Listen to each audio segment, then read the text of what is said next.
Bismillahirrahmanirrahim. Assalamualaikum warahmatullahi wabarakatuh.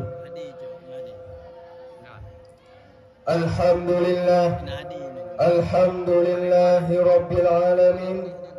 Wassalatu wassalamu ala ashrafil anbiya'i wal mursalin wa ala alihi wa ashabihi ajma'in. Amma ba'd. Rabbi israh li sadri wa yassir li amri wahlul 'uqdatam min lisani yafqahu qawli. Rabbana atina fid dunya hasanah wa fil akhirati hasanah wa qina azabannar. Buat langkah yang pertama, marilah sama-sama kita panjatkan kehadirat Allah, yang mana oleh Allah yang telah memberi kita beribu-ribu nikmat. Salah satunya ialah nikmat iman dan nikmat Islam. Dan tidak lupa pula selawat bernada salam, marilah sama-sama kita hadiahkan kepada pangkuan alam Nabi besar Muhammad sallallahu alaihi wasallam, yang mana oleh beliau yang telah membawa kita dari alam jahiliyah sampai alam Islamiyah, dari alam kebodohan sampai penuh ilmu pengetahuan seperti yang tersaksikan saat ini. Penghormatan saya yang pertama kepada ayahanda rohani kita yang bersama, pemimpin Dayah Nahdlatul Fatah beserta keluarganya. Dan penghormatan saya yang selanjutnya kepada Dewan Juri dan Dewan Hakim yang menilai saya baik dan adil. Dan penghormatan saya selanjutnya kepada jamaah-jamaah sidang talabah yang dirahmati Allah yang telah hadir di malam yang berbahagia ini.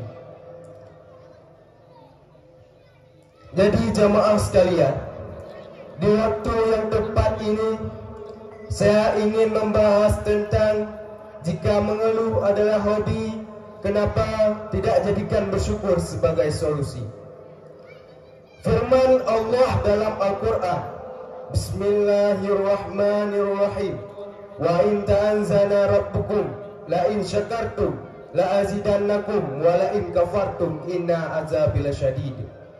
Artinya, ingatlah ketika Tuhanmu memaklumkanmu, sesungguhnya jika kamu bersyukur atas apa yang telah Allah berikan, maka Allah akan terus menambah nikmatnya untukmu. Tetapi ingatlah wahai jamaah sekalian, kalau kita mengingkari nikmat Allah, maka ingatlah azab Allah benar-benar sangat pedih. Jamaah sidang talabah yang dirahmati Allah, kenapa saya bilang mengeluh adalah hal kebiasaan atau hobi yang sebagai kita jamaah-jamaah ini yang sering kita mengeluh setiap hari? Kenapa? Karena kita tidak pernah mensyukuri apa yang telah Allah berikan kepada kita. Contohnya jamaah, kita mempunyai rumah, walaupun rumah kita itu sudah tidak layak lagi untuk kita pakai, tapi kita mengeluh kepada Allah, ya Allah, kenapa engkau berikan ke aku rumah yang begitu tidak layak ini? Tetapi jamaah sekalian, kalau kita melihat lagi ke bawah, ada orang yang ingin bercita-cita seperti kita yang mempunyai rumah. Memang iya, rumah kita sudah baru, sudah ini, sudah itukah rumah kita. Tapi lihatlah saudara-saudara kita yang di luar sana, beliau tidur di bawah jembatan, bahkan beliau tidur di samping jalanan. Begitu pedihnya jamaah sekalian. Dan Allah Subhanahu wa ta'ala telah memberi kita dua tangan yang sangat indah ini. Lihatlah jamaah sekalian, tangan kita yang sangat indah ini. Dengan tangan kita dapat membuat sesuatu. Dengan tangan kita bisa bekerja. Dengan tangan ini kita bisa mengangkat barang. Tetapi kita tetap mengeluh kepada Allah, seakan-akan kita tidak mendapatkan kenikmatan suatu apapun. Tetapi jamaah sekalian, lihatlah orang lain yang tidak mempunyai tangan. Begitu susah payahnya mereka. Jangankan kita bilang kerja, makan pun beliau tidak mampu karena tidak mempunyai tangan. Bahkan sangat pedihnya, beliau harus makan memakai kaki. Lihatlah jamaah sekalian, begitu pedihnya. Kalau memang kaki kita ini suci, okeylah jamaah sekalian kita makan.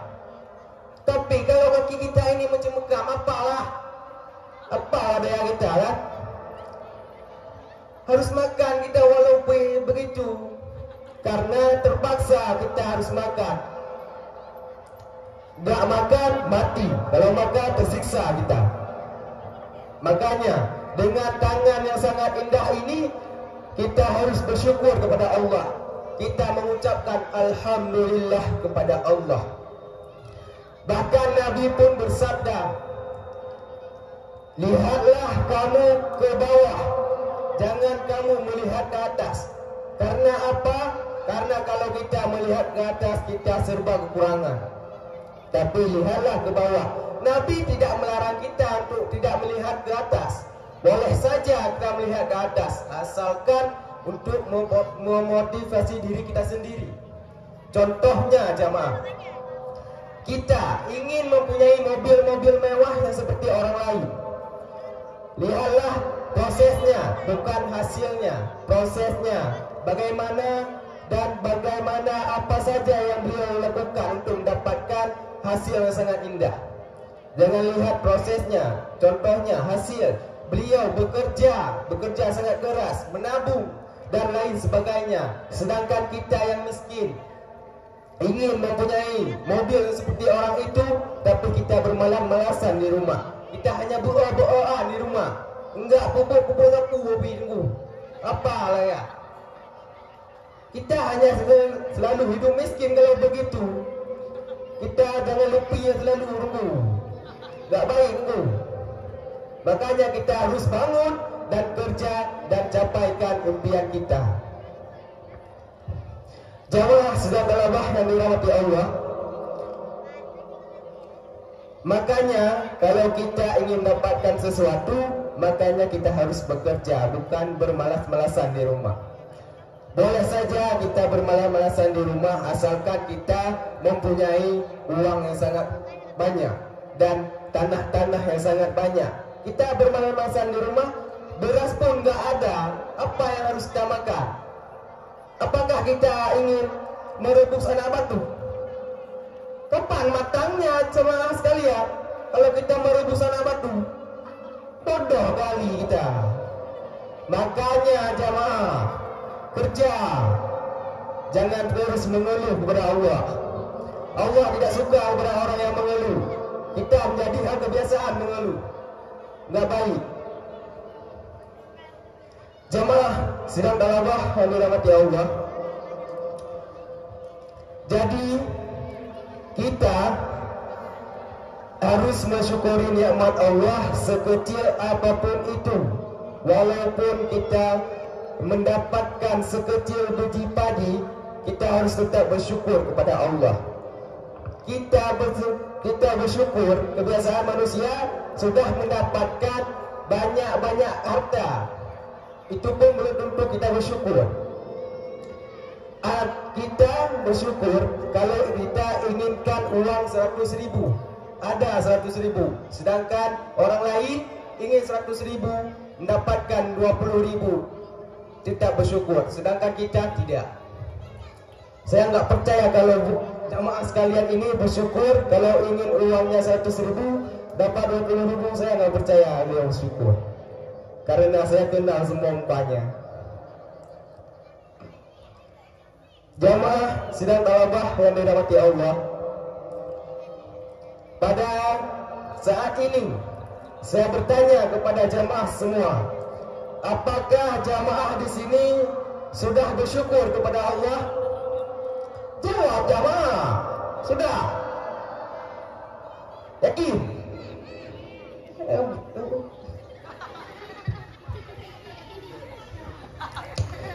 Jamaah, kalau memang kita sudah bersyukur malam ini, apa yang kita harus ucapkan? Alhamdulillah. Ya. Allah Subhanahu wa taala berfirman kepada dalam Al-Qur'an. Surat An-Nahl ayat ke-14.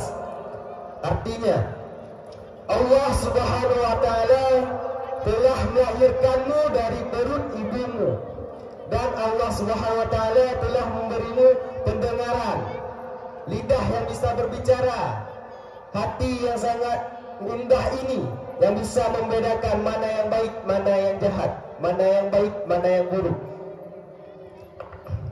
Jadi jamaah sekalian, segitu banyaknya yang telah Allah berikan kepada kita, kita wajib mensyukurinya atas apa yang telah Allah berikan.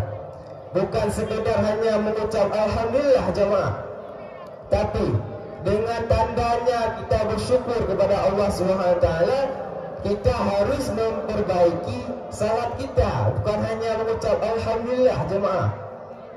Karena kalau mengucap Alhamdulillah saja itu enteng-enteng saja, ya, enteng-enteng saja itu. Jadi jemaah harus memperbaiki salat kita agar kita mensyukuri nikmat Allah. Itu tanda-tanda kita mensyukuri nikmat Allah. Jangan saja mengandalkan kata Alhamdulillah.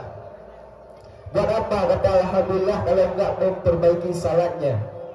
Salat kadang ada, kadang enggak, kadang-kadang enggak. Jamaah sekalian, contohnya kita ini memang sangat-sangat indah yang telah Allah ciptakan kepada kita. Allah Subhanahu wa taala telah memberi kita keluarga yang sangat indah, telah memberi kita kendaraan-kendaraan yang sangat-sangat indah, walaupun itu sepeda, kita harus mensyukurinya. Tetapi banyak orang yang mempunyai sepeda itu tidak bersyukur. Karena apa? Karena beliau kalau melihat di jalan, lihat orang lain yang mempunyai motor, pasti beliau berkata, "Ya Allah, kenapa aku tidak mempunyai motor seperti orang lain? Aku sangat capek, saya kelelahan untuk mendayung sepeda. Bukan enak dayung sepeda, jemaah sekalian. Lihatlah, dari kampung halaman saya, Mentang Payang, ke sini, setara 1 jam lah kita dayung sepeda. Ya, bukan enak kali, nggak enak. Jangankan kita bilang malam, jangankan kita bilang hari, malam pun kita tetap kecapean. Karena apa? Lihatlah kita ruh gudanya tunggu, ruh gudanya. Baiklah dalam tiap dalam apa di bawah perutnya dan muncul tangannya. Karenanya ada yang tunggu, bahkan kamlake Allah SWT bina ada yang dia. Kabeh berkacuk tangan. Kambuk mangan kacuk tangan. Kambuk moen-moen yang tunggu. Tak hebat dengan cuba dengan ku pulang dari Mentang Payang ke Nonya nunggu. Oh, dalam kono-kono tu cuba. Nyambang maafkan. Jadi jamaah sekalian, yang dapat kita ambil dari ceramah saya yang sangat singkat ini adalah kita harus mensyukuri apa yang telah Allah berikan kepada kita. Sekecil apapun itu, jangan pernah kita mengeluh kepada Allah Subhanahu wa taala, karena mengeluh itu tidak baik. Karena Allah telah berfirman, siapapun yang mengeluh pasti akan mendapatkan azab yang sangat pedih. Contohnya, azab yang sangat pedih. Buat apa kita mengeluh kalau kita terus-terusan hidup miskin? Lihatlah orang-orang di sana yang memperbanyak syukurnya, maka hidupnya sangat indah, tentram, dan beliau sangat tidak ada satu masalah apapun karena beliau telah mensyukuri apa yang telah Allah berikan. Dan kita harus mengingatkan, kita jangan sesekali melihat ke atas, karena melihat ke atas kita serba kekurangan. Lihatlah kita ke bawah. Dengan kita melihat ke bawah jamaah, kita melihat diri kita yang penuh sangat-sangat indah ini. kita mempunyai rumah, kita mempunyai ini, mempunyai itu. Kalau kita melihat ke bawah, orang lain belum tentu mempunyai itu. Jadi jamaah sekalian, yang harus kita ingatkan adalah tetap bersyukur kepada Allah Subhanahu wa taala. Jadi ini saja yang dapat saya sampaikan. Lebih dan kurang saya minta maaf. Kalau dapat diambil, tolong amalkan. Kalau enggak, tolong bungkus dengan rapi. InsyaAllah saya akan pulangkan ke tempat saya. Wabillahi taufiq wa hidayah. Assalamualaikum warahmatullahi wabarakatuh. Beri tepuk tangan yang meriah untuk peserta kita.